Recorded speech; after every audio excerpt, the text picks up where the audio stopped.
So hello everyone, I am Vishali. आज ये discuss करते हैं कि नीट की पेपर की जो लीक हुआ, नीट के पेपर लीक होने के बाद आपने बहुत सारी ऐसी वीडियोस देख ली होंगी कि नीट का पेपर लीक होने के बाद एनटीए जो है ना विवादों में आ चुका है एक तरीके से। कि एनटीए एक नेशनल टेस्टिंग एजेंसी है जो हमारा सीएसआई नेट एग्ज़ाम भी कंडक्ट कराता है। अब क्या नीट में इस तरीके से बात हुई कि पेपर लीक हुआ और नेक्स्ट अब स्टेप ये हो रहा है कि क्या नीट कंडक्ट कराया जाएगा। इस तरीके से कभी कहीं भी अभी ऑथेंटिकेशन नहीं मिली कि री नीट होगा, कब होगा, होगा भी कि नहीं होगा। अभी कंट्रोवर्सीज बहुत चल रही है। तो क्या इस बीच हमारा जो सीएसआई नेट का एग्ज़ाम था वो डिले हो जाएगा, और डिले हो जाएगा तो कितना डिले होगा, हाउ मेनी डेज़ के लिए, अगर हम सोच सकते हैं कि कितना ये डिले हो जाएगा।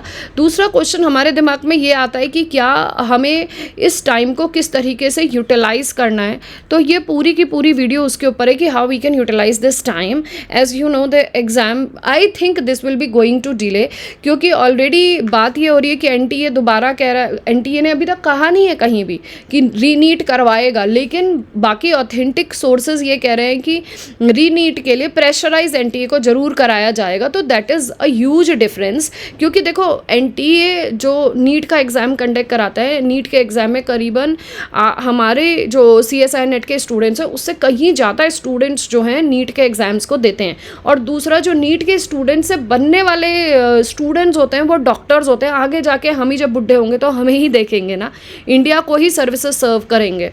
तो ये भी एक बहुत बड़ा जो मेजर रोल है इस समय। टीचर्स आके, डिफरेंट एजुकेटर्स आके यूट्यूब के थ्रू या फिर न्यूज़ चैनल्स में आपने देखा होगा कि इसकी बहुत ज़्यादा हाइप क्रिएट की जा रही है ताकि ये अवेयरनेस फैले कि एनटीए अभी इस तरीके से पेपर जो है, एनटीए टेस्टिंग एजेंसी के अंदर पेपर्स का लीकेज हो रहा है।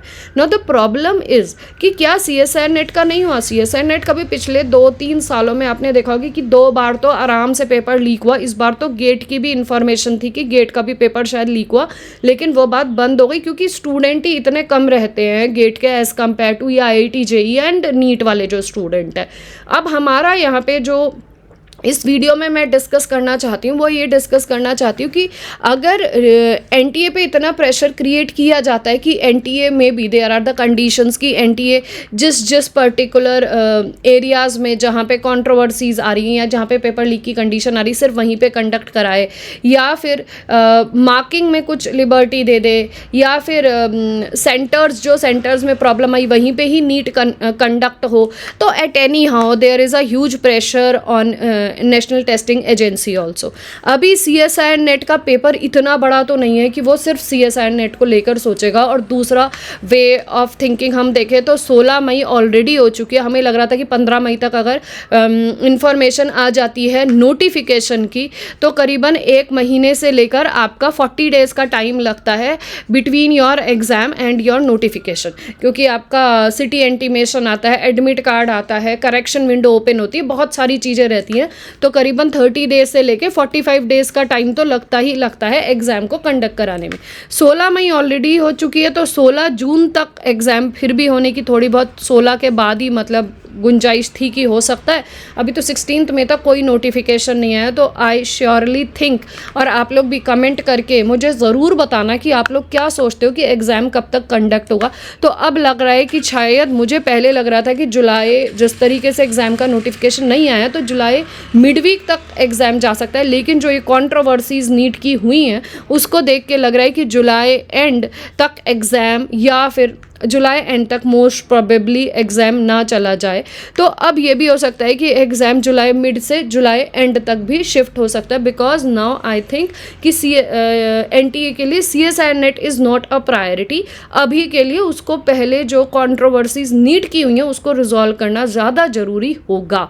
उसके अलावा यूजीसी नेट का एग्ज़ाम अलाइंड है, उसके अलावा सीयूईटी यूजी के एग्ज़ाम्स चल रहे हैं, तो इसमें यहाँ पे थोड़ा बहुत सीएसआई नेट डिले आराम से हो जाएगा। Now, the next point is कि अगर जुलाई के मंथ तक हमारा एग्ज़ाम जाता है तो हम ये लगा लें हमारे पास 1.5 महीना 2 महीना करीबन पूरा हाथ में है, मई से लेके जून और जून से लेके जुलाई। तो मोटा मोटा 2 महीना 1.5 महीना आप लेके चलो हाथ में है।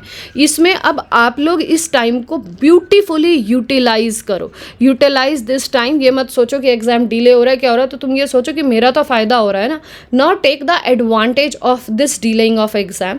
अगर 2 दिन भी डिले हो रहा है तो टेक द एडवांटेज ऑफ 2 दिन, और यहाँ पे तो 2 महीने तक डिले लग रहा है, तो आप इसका एडवांटेज लीजिए। तो अब इसका एडवांटेज हम कैसे ले सकते हैं? ऐड मोर न्यू टॉपिक्स, जितने हो उतने नए टॉपिक्स ऐड करो, और ये वो टॉपिक्स होंगे जो तुम लोग तैयार नहीं कर पाए थे, या तुम्हें लग रहा है कि ये आते ही आते हैं और ये छोटे छोटे टॉपिक्स हैं। और जो बड़े टॉपिक्स हैं, जैसे अगर रिहर्सल्स नहीं वो कंप्लीट करो, ओडी कंप्लीट नहीं हुई तो वो कंप्लीट करो। अब तो बड़े बड़े टॉपिक्स भी तुम लोग आसानी से कंप्लीट कर सकते हो। मोस्ट प्रोबेबली 1 मंथ लगा के तुम जितने टॉपिक्स हैं अपने उनको कंप्लीट कर लो। कंप्लीट योर टॉपिक्स इस पूरे महीने को लगा के अच्छे से, और उसके बाद जो आधा महीने का टाइम तुम्हारा, हाफ ऑफ मंथ जो बचता है, उसमें तुम अपने मॉक टेस्ट रिवीजन, है ना, चाहे मॉक टेस्ट से रिवीजन करो, चाहे PYQ से रिवीजन करो, इन पे उससे रिवीजन करना शुरू करो। तो आराम से आपका टाइम भी यूटिलाइज हो जाएगा और आपको ज़्यादा से ज़्यादा टॉपिक्स भी मिलते रहेंगे। अब ये जो डेढ़ महीने में से जो 30 आधा 15 दिन मैंने निकाले, अब थोड़े ना ये है कि तुम रिवीजन सिर्फ इस नहीं करोगे, जो पहले टॉपिक हो चुके उनके साथों साथ रिवीजन करते चलो। पूरे दिन का कम से कम 1.5 से 2 घंटा तुम अब रिवीजन को देना शुरू करो, और उसके साथ साथ नए जितने भी टॉपिक्स हैं वो ऐड करते चलो। उसके अलावा जो लास्ट का आधा महीना बचेगा उसमें पूरे फुल लेंथ, चाहे PYQs को लगाओ, चाहे मॉक टेस्ट को लगाओ, तो यहाँ से भी तुम अपनी प्रिपरेशन को बूस्ट कर सकते हो। अगर तुम्हें दिक्कत हो रही हो कि किस तरीके से तुम्हें तैयारी करनी है, तो तुम मेंटोरशिप से जुड़ सकते हो। मैं मेंटोरशिप भी प्रोवाइड करती हूँ, जिसमें आपको किस तरीके से कैसे तैयारी करनी है, एग्जाम के दिन के लिए क्या स्ट्रेटेजी होनी चाहिए, और किस टॉपिक से कितने क्वेश्चंस किस कैटेगरी में आप फॉल करते हो, वो सब भी मैं आपके साथ डिस्कस करती हूँ। जब लास्ट फुल लेंथ PYQs या फुल लेंथ मॉक टेस्ट लगाते हो या फुल लेंथ टेस्ट सीरीज लगाते हो, तो उसको भी किस तरीके से तुम लोग लगाते हो उसकी भी मैं स्ट्रेटेजी मेंटोरशिप में शेयर करती हूँ।